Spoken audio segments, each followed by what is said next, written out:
What's going on, guys? Welcome on in, welcome on in, welcome on in. I hope you are ready to recap Real Housewives of New Jersey. Lots of new feelings about Louie and Joe, and now it seems like there's some beef with Dina and Dave. So I hope you're ready. I got Steele here from the Bra Bros, and we're about to break it all down.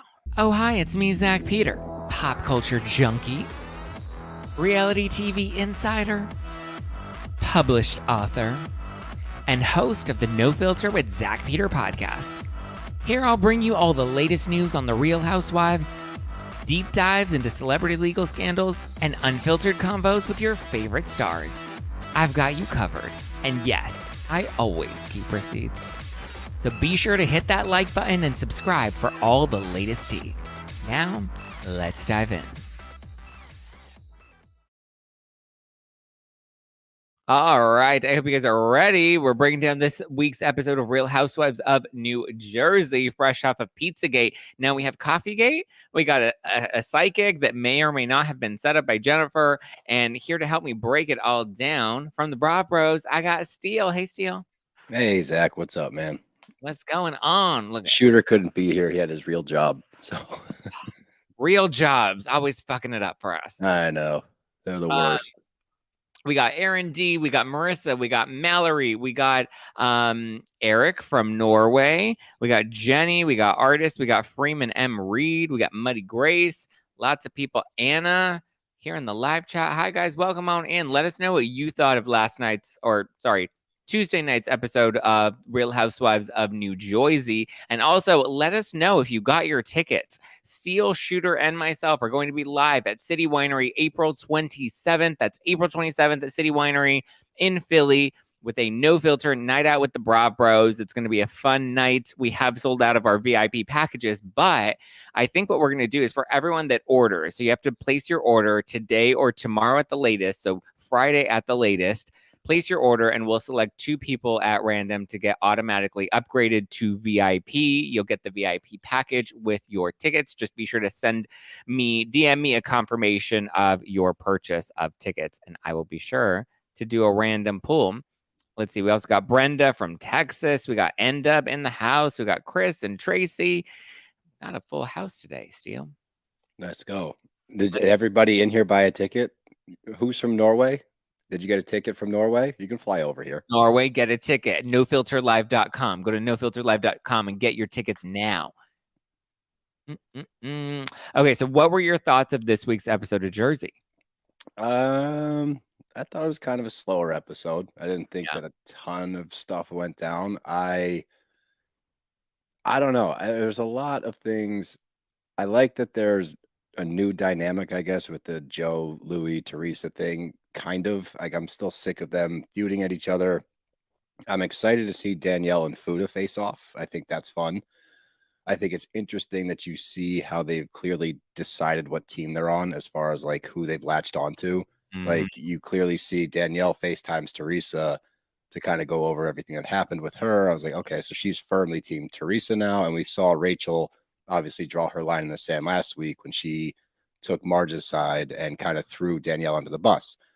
I do think we're seeing more kind of cracks in Louie's armor as well. Like him sobbing after they left was just baffling. Like banana land, unhinged, crazy behavior. Like, I don't know. I understand where he's coming from as far as if you think of it from a manipulative standpoint. Like this guy's like pulling out every single stop. He said he called his sisters to tell him he loved them because Teresa and Joe and Melissa were at odds. Like, get the fuck out of here. It's so silly at this point and just like ridiculous. And like, I don't know how we don't see through it. Like, I wanted to give him the benefit of the doubt so badly. And then I don't know how much of this Pizzagate thing you've been following with how the fallout happened. And now apparently he's had a falling out, which was revealed this episode with Dina's husband. So it seems like he's a shady, well, I don't know. I guess I want your take on this. Do you think he's a shady businessman? Or do you think he's just like, you know, a big capitalist? Because I feel like, you know, the way he does business is a little more cutthroat. I want the biggest piece of the pie. And maybe that's how he was able to operate successfully in the past. But at this point, when you start to do those business deals and you have that approach when it comes to family and friends, that's when things kind of shift. Yeah, I mean, I think what we have to look at here also is the source, right? Like we're hearing of sketchy behavior from Joe, who is historically bad at business. If we look at everything he's going through right now with lawsuits and other things like that, I think that you have to take it all with a grain of salt. However, it just seems like there's a lot of holes in both sides of the story. We need more information. I don't understand how things fell through. Now that we're bringing Dina and her husband into this, okay, well, what really happened there? We're taking this from Joe. So obviously it's going to be a little jaded, a little bit. Like I said, you have to take it with a grain of salt. So I don't think I can firmly kind of understand how he deals in business. I think that clearly he's done something to be successful throughout his life. Whether that was shady or not, I don't really know. I know it was, you know, similar to what Jen Shaw's business was, which is like gathering leads and stuff like that, which already gives me kind of a bad taste in my mouth because of who we know that's done that as well. But for me, from what I've seen, just from the information I've gotten, I think everything was exaggerated that we saw on TV. I don't know if he was actually out $250,000. I do think that if you're going to compare who's better at business, I would probably pick Louie over Joe. I think Louie's probably got a better handle on business dealings than Joe Gorga does. I think Joe is very Jersey. And in Jersey, I feel like the business dealings are based off of like values and friendships and handshakes. It's a lot And of Louis, handshakes, yeah.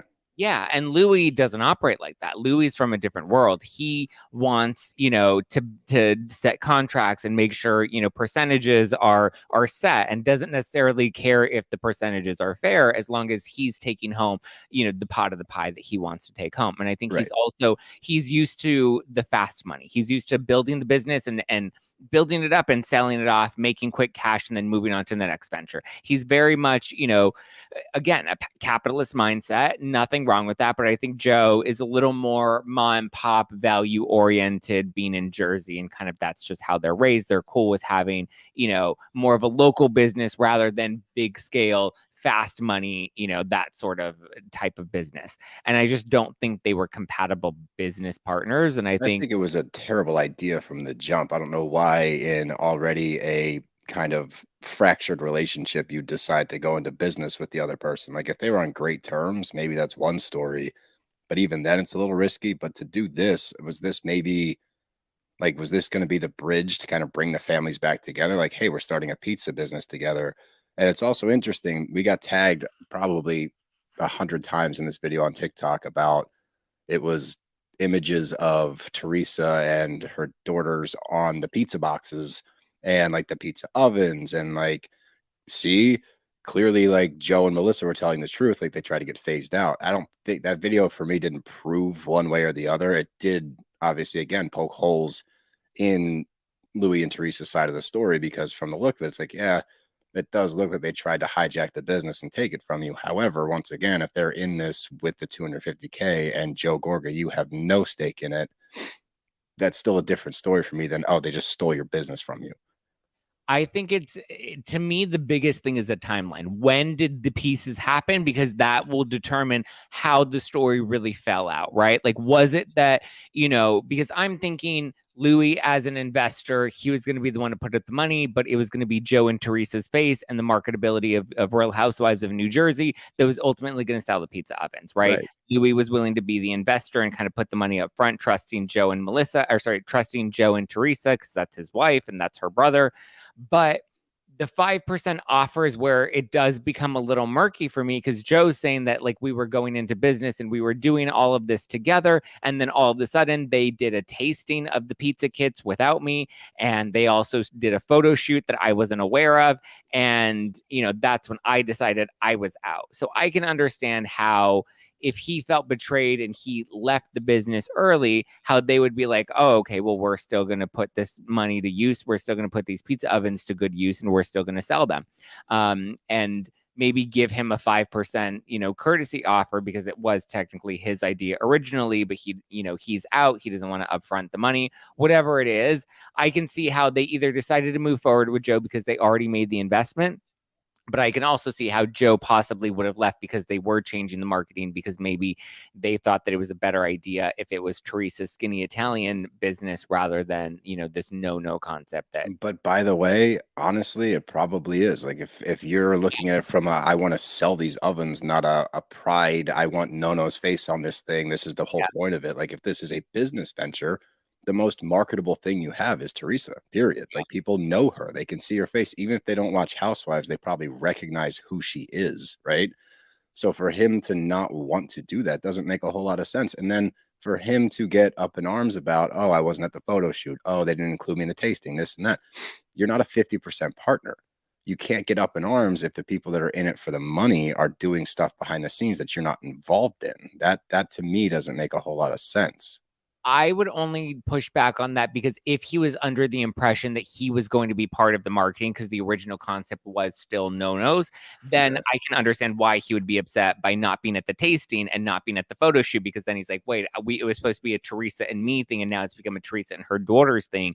Yeah. And so I can understand again, that's why it depends on when was the timeline, But did they would you leave a business? Would you leave for those reasons? That doesn't track. If you have the chance, even if it's a 5% kickback for a $0 investment on a company that could do, why would you storm yeah, off and throw a fit because they changed the box and the name? yeah, I think again, this is them being having two very different headsets in business. Because with Joe, it's about the principle, but with Louie, it's about the bottom line. And I think you're right. There's more marketability using Teresa's face and the Skinny Italian brand. Because I mean, well, let's be honest, it's a cheater brand, and it was a ripoff off of Bethany Frankel's Skinny Girl brand, Yep. but it's still marketable. And there's a reason so many people have ripped off Skinny Girl, is because it's something that people would be interested in. If you take Skinny Girl and you break it down into the niche of, Italian food, which is normally pastas and pizzas, people are going to be interested in a, delicious, skinny concept of Italian food. And if it's coming from somebody like Teresa, that does have more marketability than No. Teresa's face as a celebrity has better shelf space than No would, because not many people would know No, right? So Correct. I feel like, from a business perspective, it was smarter to go in that direction. But I also understand where Joe, as a values man, was like, but the way they went about it made me feel like it was a betrayal. And that's why I wanted out of the business. I mean, that's fair. I get both sides of it. I just think that, when it comes down to breaking it down from a pragmatic, logical business standpoint. This is a Yeah. business. We're making money. That's what Joe pretends that he's all about. He wants to be this businessman. He's making these deals. He's moving this money around. He's building houses, selling them, flipping, whatever the fuck Joe does. He wants to act this way, but then throw a fit about it because it's not going the way that he wanted it to go. You're not at the head of this thing because you're not in it financially, period. Like if I put in $250,000 and you and I started a pizza business and you had some insight or I wanted to do something and maybe they owed him the courtesy of like having a discussion. Sure. Okay. That's fair. However, at the end of the day, if I want to make a decision and like finalize it and I'm in for 250,000 and you're in for zero, I'm going to make a decision based on what's going to give me my return because I want to make my money back, period. Because it's all about the bottom line at the end of the day. That's it. I agree. And if that's the direction, if that's like what really went down, then I can see why Louie and Teresa decided to still pivot in that direction. There is something about a copyright issue that I heard. I don't know if this is verified or not, but I was reading something about it this morning about there was like a copyright issue, and that now that the pizzas are up for sale on eBay, it's not even it's not even Louie and Teresa selling those, that like they had to like do something with all of the pizzas. And so these are random people that are going on eBay and selling these As pizza like third ovens. parties. Yeah, they're third party resellers because Louie and Teresa weren't able to sell them after all. I don't know what the copyright issue was. I didn't look into it that deeply, not because I didn't care, but I just didn't have enough time to look into it before today's live stream. But I did see something about that. So it is if that is the case and they weren't able to sell those pizzas and they did invest that money, I can understand how some money would have been lost. I don't see $250,000 being the investment in some pizza ovens. I don't either. The money doesn't track. It's not making sense. I don't know where you put this money. And that also is a big red flag for me. This whole thing, you have two shady businessmen on both sides of it. So which shady businessman do you believe? Like I wouldn't do business with either of these men. I don't trust them. I don't understand what their I need a mission statement. That's what I need. I need a mission statement for what this company was supposed to be from both sides. And then I think I can make a more educated response, because as of now, it's just two idiots that like went into business together and they're fighting. So what the hell? I don't think they had it. And that's the issue. Is like you should have a contract, a business plan, a mission statement. Like all of that should have been drafted up before we even went into manufacturing, before And a photo shoot was booked, yes, and signed, so that everybody understands and agrees, what the actual, business is going to be. Yeah, that's I can't imagine going into business with somebody without having everything like in a row, because if anything, especially on these shows, tells you someone's gonna get fucked over in the end if Yeah. you don't cross your T's and dot your I's. That's just business. It's just like business 101. So no, I'm not going with the handshake guy, and no, I'm not going with the telemarketing guy. Like both Yeah. seem like bad ideas. So maybe don't do business together.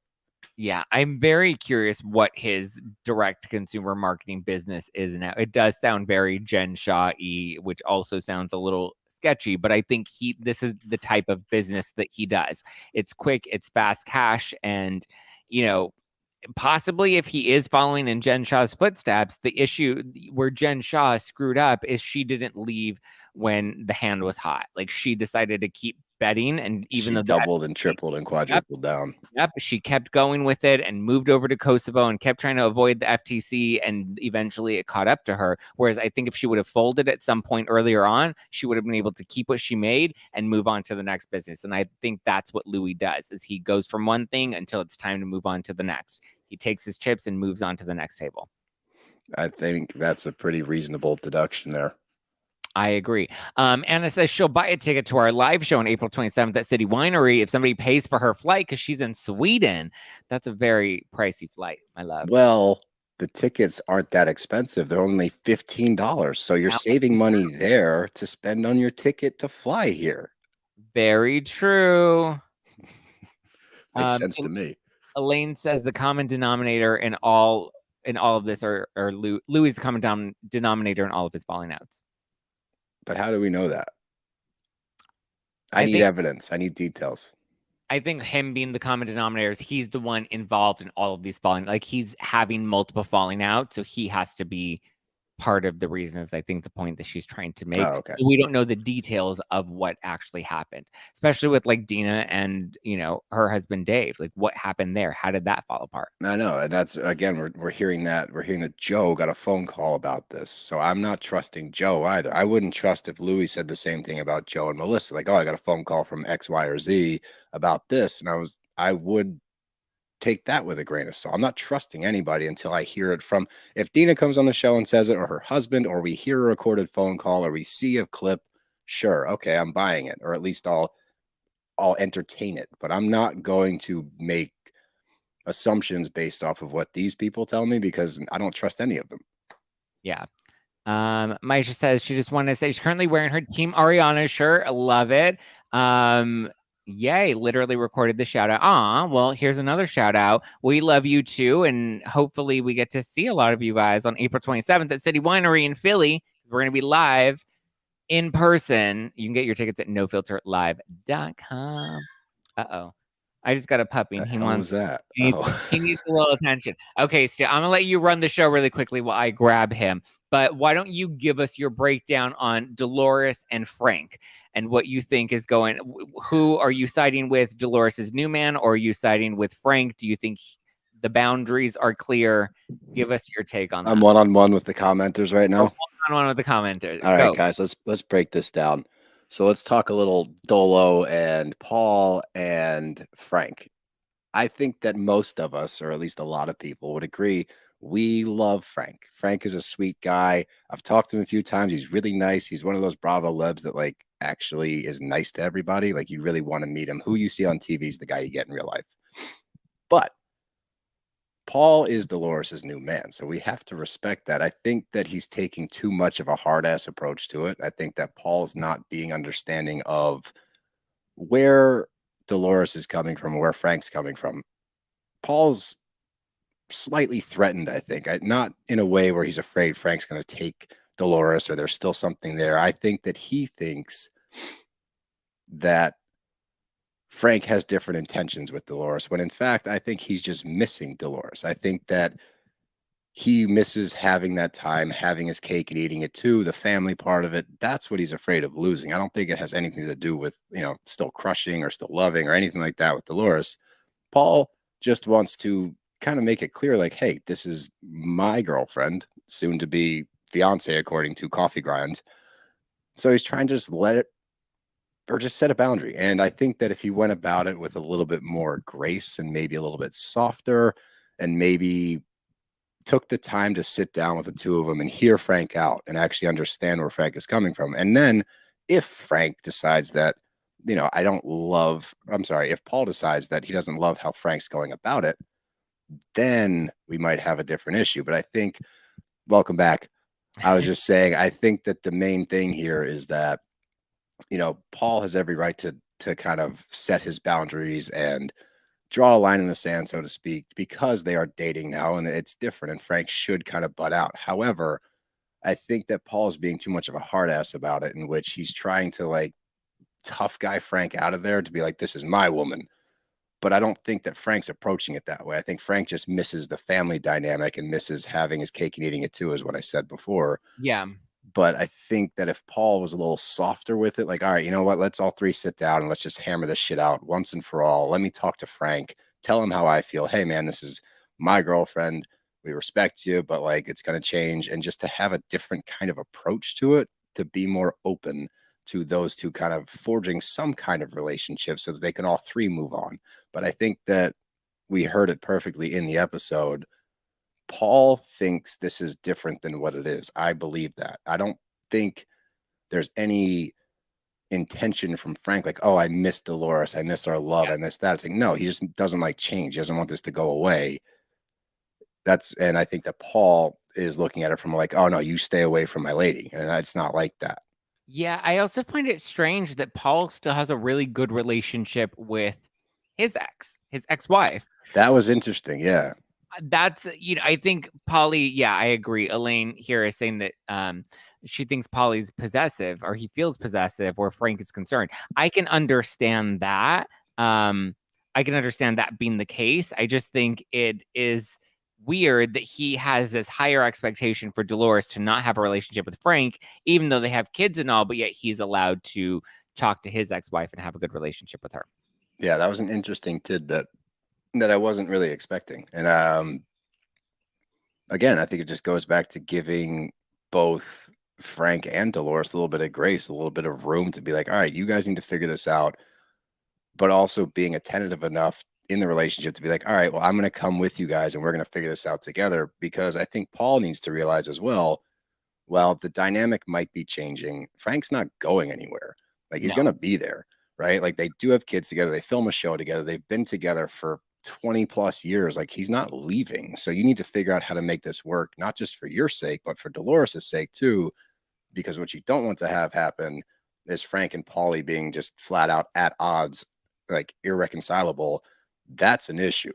Right Yeah. now, we're just seeing like tit for tat, like, oh, well, I'm not going to talk to, he needs to figure it out. And Frank being like, well, I don't want this to change, but no one's really coming up with anything. And we're putting it on poor Dolores, who's had to deal with shit for way too long. Like, she shouldn't have to fix this mess. She's fixed every mess for Frank and the family for 20 fucking years. Like, give her a break, sit down, have the two dudes figure it out one way or another. Either they're not cool and we move on, or they figure out a way to be copacetic and we can move on. But the whole just not discussing it and not trying anything is getting old. Yeah. I mean, but listen, I would pick Polly too, because I look at that house. Like, I mean, it's too good. I'd bang Polly for that house. Which is where they host the psychic coffee reading. Now, everyone gets the reading from this psychic. She reads the coffee grounds and tells them what's in store for their future. Jennifer gets her readings, and the women seem to be pretty fixated on the fact that this psychic talks about these endorsements that are coming Jennifer's way. And they think that this felt staged. And since it's Jennifer bringing in her own psychic, they felt like she wanted this psychic to say this. Yeah, look, it was an interesting choice of words. Do I think Jen set it up? No. But did Jen get this psychic from Teresa? Yeah. Could Teresa have planted a seed? 100%. Could it have been Jen? Yeah, I wouldn't put it past her either.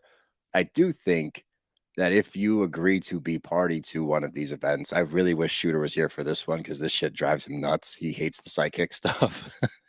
But if you're going to go to one of these events, you have to have like manners, right? Like by saying that and saying it was a plant in front of the psychic, Yeah. you're kind of insulting her profession. And look, if you believe it or not, it doesn't matter. Just be polite in the moment. But by saying like, oh, like she told you to say that, it's like, oh, well, now you're questioning her cup reading ability, which if you're here in this room right now, you're at least buying into it enough to like sit here and listen to it. But to mock it and question it and then Jackie to laugh at it, like that's the shit that bugged me. I was like, why? If you're going to be in one of these settings, if you're not into it, that's fine. Just shut up, stay in the background, don't say anything. But by them bringing up the endorsement thing and Marge getting up in arms and like escalating instantly, as she always does, I thought it was a bad look for them. But I think somebody told her endorsements. Yeah, I don't think that she came up with that on her own. Well, Mallory says Reddit dug up and found the psychic hanging out with Teresa, not as a psychic reading years ago. So Yeah, she's see. definitely Teresa's friend. So So yeah, I mean, I felt like it did feel a little staged considering it hit all of the points that I think Jennifer would have wanted to have gotten across. yeah, and I think also you look at it from the it's tough for me to believe these sometimes only because, Jen set it up. Like she shouldn't have said the stuff beforehand, like, oh, do you see anything about my husband? Because that gives the psychic a direction to go in. And then she gives, broad readings. And that's always when I look at these psychic scenes, I always try to see like that's like the technique, right? They do a broad generalization, like, oh, I'm getting an L. And then somebody perks up, they're like, oh, it's a woman. And then someone else perks up, and then they kind of build off of that. So I always look for that. I didn't see a lot of that, but it's also production. Who knows? Yeah. Everything she was saying was to the point where like people were getting goosebumps and like, oh my God, it's crazy. So there could be a lot of plants there. It could be produced. It probably is. Was it fun to watch? Yeah, kind of. So I'm not mad at it. But I just I don't love how the scene played out overall, but I didn't mind it, if that makes any sense. Yeah, I mean, I thought it was a fine scene. That's what I think the episode itself was like, it was fine. It wasn't like a stellar episode. I'm excited to see what was it next week's episode where we see the rumor about Melissa finally come up that Jennifer shares with Danielle. Oh, yeah. Yeah. Which is interesting now that it's finally being revealed. And I'm curious how that's going to play out now that we're filming the reunion next week, which means we only have a couple episodes left before. Well, we're on what, episode 9? So 10, This is 11, 12, 9. 13, 14. I would imagine we have about like 4 or 5, no more than 6 episodes left before the reunion. That's it? Well, I think they're cutting the seasons down to like 15 episodes. Oh, thank Which God. I Because think like the works 22. Yeah, it works so much better than the 22 episode shows. Those dragged out so long. That Beverly Hills season almost killed me. I can't do that Too shit again. long. It's And way too long. yeah, I mean, I get it. They want to like squeeze as much money as they can and they want viewers to keep tuning back in, but like when you get a bunch of filler scenes, it's just not worth it. You get filler, you get forced production, and like most of us see right through a lot of that. It's just not fun to watch. I do want to talk about one thing because it pissed me off a lot. First off, how do you stand with Rachel Fuda? Like, what's your thoughts on, I okay, like Fuda. what about Danielle? I like Danielle too. Okay. So, both irrelevant. I was just curious. The scene with Rachel going over adopting her stepson. How did you feel about that scene? I mean, it was fine. See, it rubbed me the wrong way. I didn't like I think what she has done with her stepson is incredible. I think it's amazing.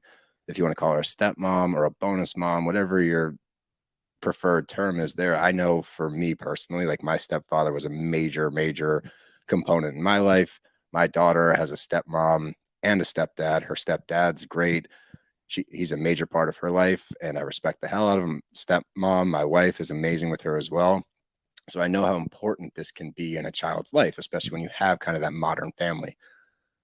I don't like that she used it on the show. I don't like that she was talking about it openly about the son's mother. I don't care what the relationship is between the son and the mom. That just seemed inappropriate. It seemed kind of thirsty, where she just found this like captivating storyline, like, oh, look how good of a person I am, look what I've done for my son who I love so much. I'm trying to get rid of his evil mother.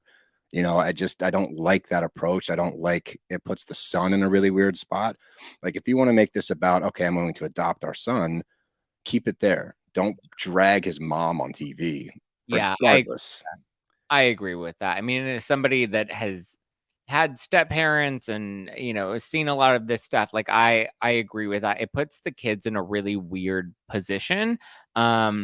And it also hinders the relationship of, the child and the step parent, because it's like Yeah. at the end of the day, they're always going to pick and love their mom and their dad, Right.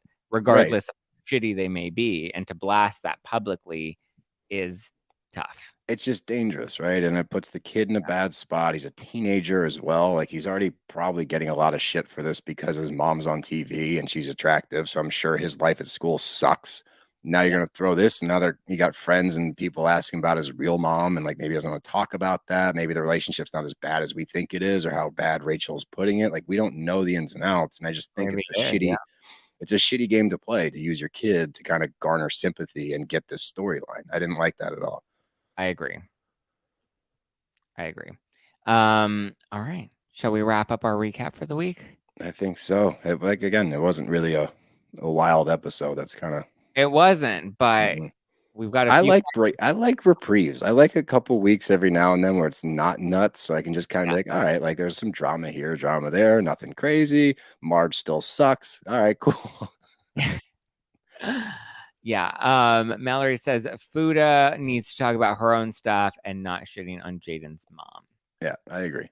I agree. Or talk about the adoption process and like how much your stepson and that relationship has helped you in your relationships or your life, how he's helped you out personally, how you've helped him personally without dragging his mom. Even if she does suck, she could be the worst person on earth. Just don't, it's not necessary to bring that aspect into it.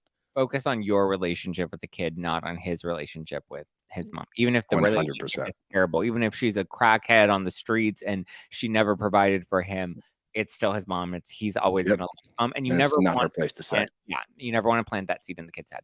I agree. All right, guys, make sure you get your tickets at nofilterlive.com to our live show. Me, Steel, Shooter are going to be live at City Winery in Philadelphia. So come on out April 27th. Oops, I didn't drop the drug. He rolled over. Say hi. Say bye, baby. Oh my God. Bye. I would get my dog, but he's 90 pounds and can't sit on my lap anymore. Oh, he won't be able to soon. But guys, get your tickets at nofilterlive.com. April 27th, City Winery, Philadelphia. Me, Steel, and Shooter. It's a no filter night out with the Broad Bros. So come on down.